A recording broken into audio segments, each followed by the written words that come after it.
Bem, gente, esse vídeo nós vamos começar o sistema cardiovascular. Nós vamos falar a função do coração e todas as funções elétricas que ocorrem para que o coração possa fazer com que o sangue seja transportado por todo o organismo.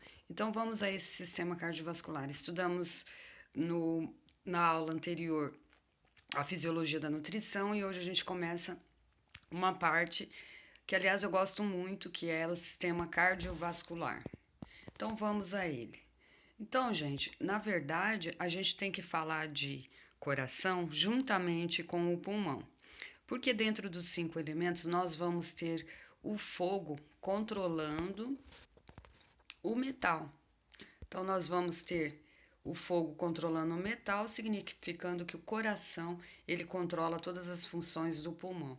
E como que ocorre essas funções? Primeiramente, o coração envia o sangue até o pulmão para que ele possa realizar a sua função mais específica, fazendo com que ocorra esse controle. Então, dentro desse esquema de controle, nós vamos ter o fogo controlando o metal, significando que nenhum nem outro vão estar desvinculados, eles vão estar sempre ligados na função desses dois sistemas. Então, o miocárdio, gente, ele vai ser composto por uma camada externa chamada epicárdio. Nesse caso, é a camada visceral do pericárdio seroso. Nós vamos ter o miocárdio, que é a parte mais interna, e ainda, mais interna ainda, nós vamos ter o endocárdio. Então, essas três camadas, elas vão ser importantes porque elas possuem propriedades musculares esquelético, musculares cardíacas, que é um tecido específico, um tecido único, que vai gerar a contração cardíaca. Então aqui, gente, nós aqui ensinando para vocês como que funciona a pressão arterial. Primeiramente, na diástole, nós vamos ter a abertura das válvulas atrioventriculares. Essas enviam o sangue para o átrio inferior, o átrio inferior, e novamente nós vamos ter esse sangue sendo transferido para os vasos, as artérias pulmonares.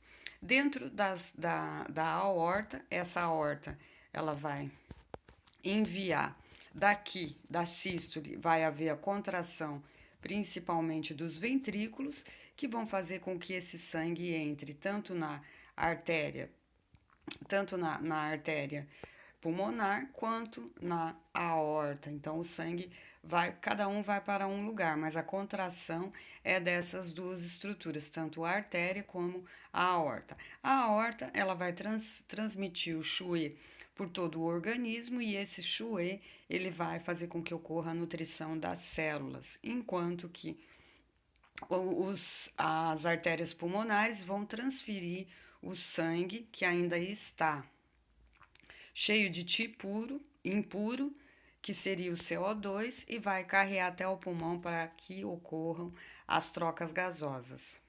Então aqui, gente, a gente pode ver uma figura e um vídeo onde ocorre a sincronicidade das fibras musculares. Então ele vai ter como característica a sincronicidade para que essas células funcionem em uníssono. Tanto o átrio muscular, ele se contrai de forma concêntrica, enquanto que a musculatura ventricular, ele vai fazer uma contração excêntrica, uma contração externa, para que os ventrículos possam se contrair. Então, a frequência cardíaca, gente, ela tem como característica bater em torno de 80 a 90 vezes por minuto. E o que isso significa? É o intervalo de tempo em um minuto que o coração se contrai, que seria entre 80 a 90 vezes. A frequência máxima cardíaca, o coração só suporta uma carga, gente, de 220 batimentos por minuto. No caso, para como todo indivíduo, ele tem uma característica única, então essa frequência máxima, ela deve ser realizada de forma individual. Então a frequência máxima individual ou frequência máxima pessoal, ela tem que ser feito esse cálculo. 220 menos a idade da pessoa que você está avaliando. Então é dessa forma que você vai ver a frequência desse indivíduo, principalmente durante os testes de esteira ergométrica. Então, aqui no desenho, a gente pode ver um desenho onde nós vemos a contração sincrônica do coração. E essa contração ocorre dentro desse período e dessa quantidade de vezes, que é de 80 a 90. Então, as veias e artérias, vamos estudar um pouco sobre elas. Então, nós vamos ter aqui na figura a aorta, em vermelho, a veia cava superior, que vem da periferia, a artéria pulmonar direita e a artéria pulmonar esquerda. Ainda aqui num vermelho mais clarinho, nós podemos notar o átrio direito e o átrio esquerdo, e o ventrículo direito e o esquerdo. Também vamos possuir, segurando a estrutura do coração, as veias pulmonares direita e as veias pulmonares esquerdas. Aqui, gente, a gente mostra como que ocorre os trajetos do sangue, como que esse Qi e esse Xue vão ser transformados e transmitidos por todo o organismo. Então, nós vamos ter 3 trajetos diferentes que o sangue percorre. Uma circulação sistêmica, que corresponde à circulação realizada inicialmente lá na aorta, que vai mandar para os altos centros esse sangue limpo, e esse sangue também vai para o sistema hepático, os intestinos e ainda a periferia, que seriam os membros inferiores. Nesse caso, gente, quando o sangue chega na periferia, ele se transforma em sangue venoso. Esse sangue retorna, passa pelo átrio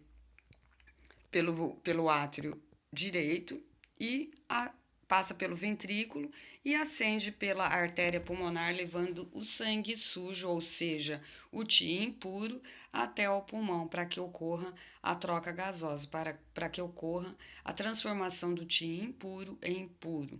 Em seguida, esse Qi puro resolve, de novo, passar lá pelo átrio esquerdo e ventrículo esquerdo, e esse sangue é retornado, como eu falei anteriormente, passando por todos os sistemas, todos os Zangfu. A circulação pulmonar, ela se refere especificamente à distribuição tanto de nutrientes quanto de CO2 para todas as células. E também essa circulação vai ser importante na produção de produtos tóxicos. Para quê? Para serem excretados para o exterior. E o sangue, nesse caso, vai passar de arterial a venoso e lá dentro dos pulmões, nos alvéolos.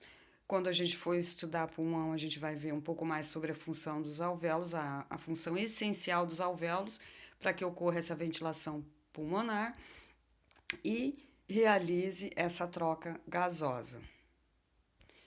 Bom, gente, no próximo vídeo a gente vai ver um pouco sobre a anatomia do coração, como que passa que ocorre a transferência, e mais para frente a gente vai estudar um pouco sobre os potenciais de ação cardíacos.